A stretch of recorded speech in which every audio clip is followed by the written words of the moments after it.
Spain was the best team. So I want to make sure that I don't take away from what they've done and who they are. They're unbeaten in their last 37. And by the way, all 37 games weren't in climate controlled stadiums, but it is a massive part of this tournament. And I don't think people fully appreciate or understand the difference of playing in a climate controlled stadium versus Azteca like England did, or in Miami, or Kansas City, or France playing in Philadelphia where the temperature was 103 degrees with humidity. So there is a massive part of that.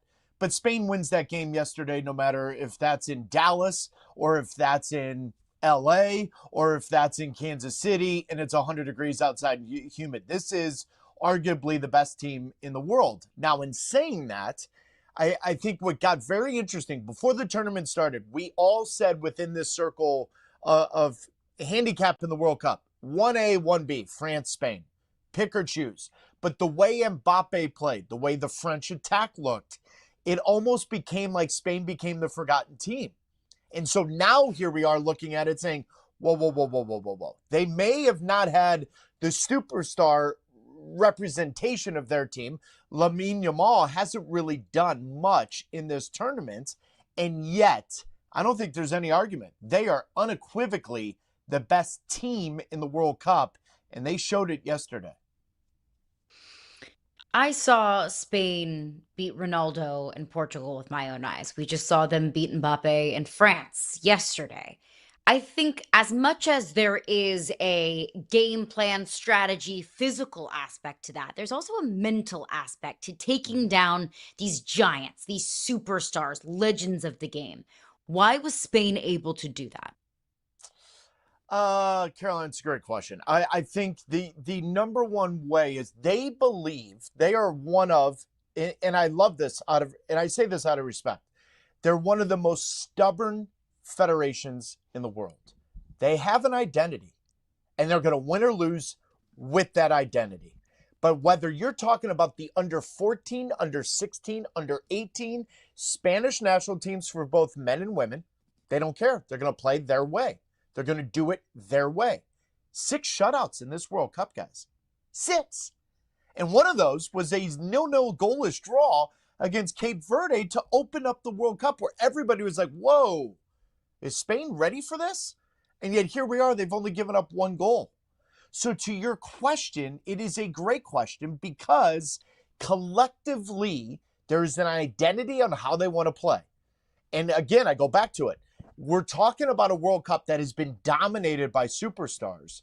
And collectively, the Spanish national team is the superstar. Now, I say that all knowing that in the final, Lamine Yamal could show up. And then all of a sudden, now you're playing with a real interesting team where you have the best team and the best young player in the world all of a sudden have their moment in a final. I think they're going to be a difficult out. I really do. The way they suffocate you off the ball is unlike anything we've seen. They've only given up 1 goal, and that is a huge reason why they're in their second World Cup final in their history, and that's because of their identity off the ball. France losing wasn't the stunning part to me, Taylor. It was the way France lost. It's just Yeah. for all the explosiveness and how easy they've made it look through the whole tournament, Spain was able to take all of that away. So talk to me about the French side of this because we've seen some countries go home to parades and celebrations of, hey, great effort. We're so proud of what you did. How is France going to react to this loss? Well, the headline of L'Equipe, the sports newspaper in France, is basically saying the same thing we did when the United States lost to Belgium. All that for this? I mean, that's essentially what the headline said. And so you can listen, it's difficult. France goes to tournaments to win. That's all it is. There's going to be no parade for this. Now, there will be eventually celebration for Didier Deschamps and what he did, but this team should have been in their 3rd straight World Cup final. Now, they could have lost to Spain, which, by the way, we need to make this abundantly clear. They lost 2024 to Spain. They lost 2025 to Spain. They lost 2026 to Spain. So Spain is a little bit of the French kryptonite in the way they go about their business. And Spain went into that game saying they're scared of nobody. And they were not scared of France. But it was as dull of a performance as I've seen from the French in the last 8 years. 9 years. Didier Deschamps had no answers for that. Keep in mind, in the World Cup final against Argentina, he made subs, he made tactical changes to keep them in the game, to then force Argentina to respond. He did none of that yesterday in Dallas.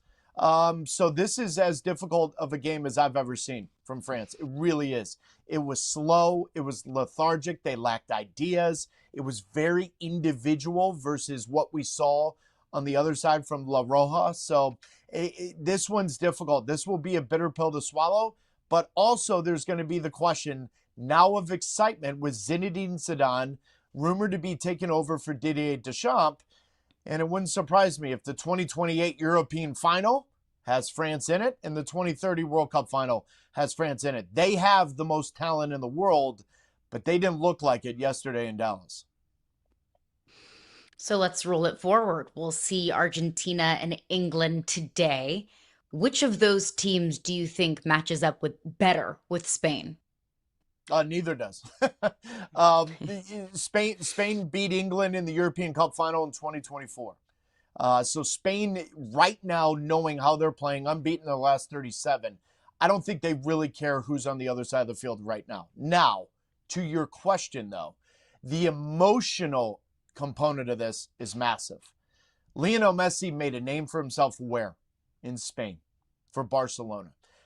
Only the Real Madrid fan will not recognize that. And even they will understand, okay, we're not a fan of him, but we'll recognize and respect what he did with Barcelona.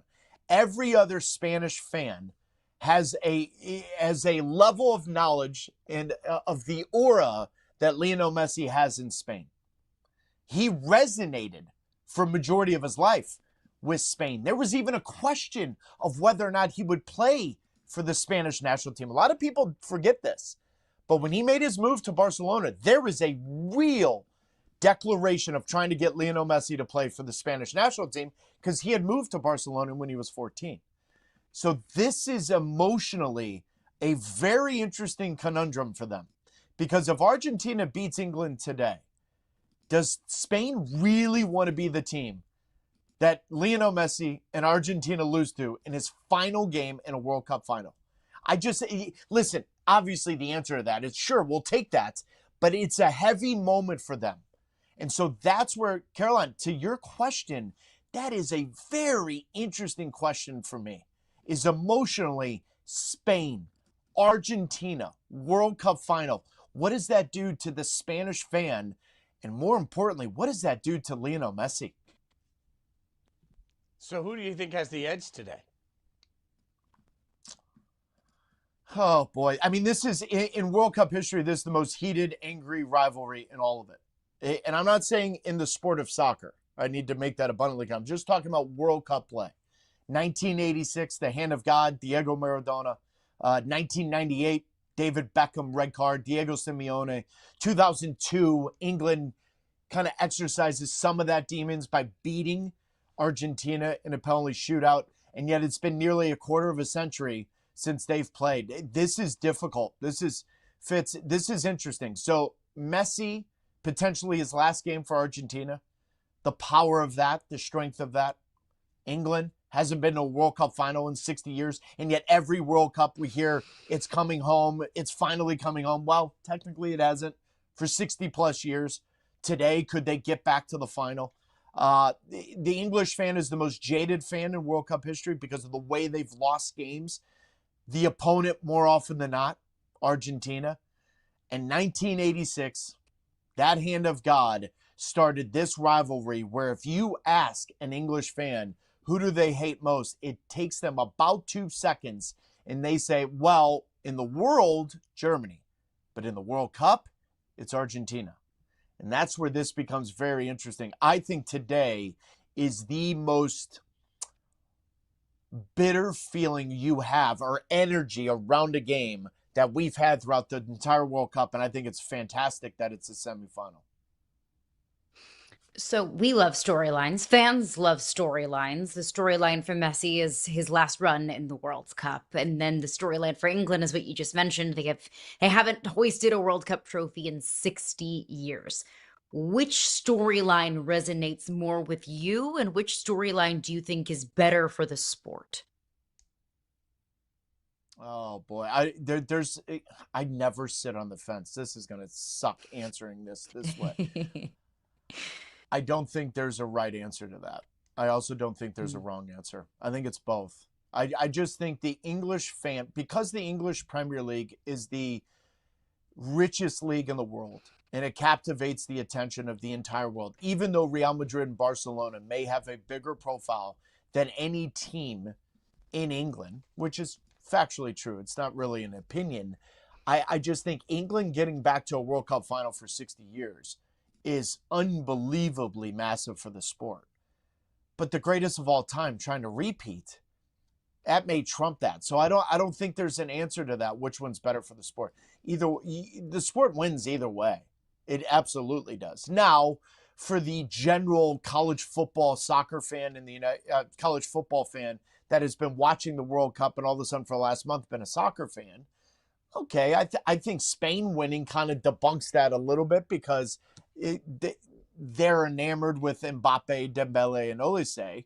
So, okay, you can maybe get into that conversation, but whoever wins today doesn't do anything greater for the sport because both storylines are massive. Messi, obviously now the favorite for the Golden Boot. As you pointed out on this show, whoever's going to play the most games is probably going to get there. But if Argentina loses, is there room in your mind for there to be some sort of a wild surprise? Can we see one of the other guys step up and suddenly win this? Well, yeah, Harry Kane or Jude Bellingham. Obviously, either one of those players is going to have something to say if they beat Argentina today, right? So absolutely those two, because if England beats Argentina, well, it's just math. They've got an extra game. The only between the two of those guys, they've got 12 goals, right? So nobody. It's a two-headed monster for England. And both players have delivered in the biggest moments, but it's not as if there's a third or fourth person that's been scoring goals for them.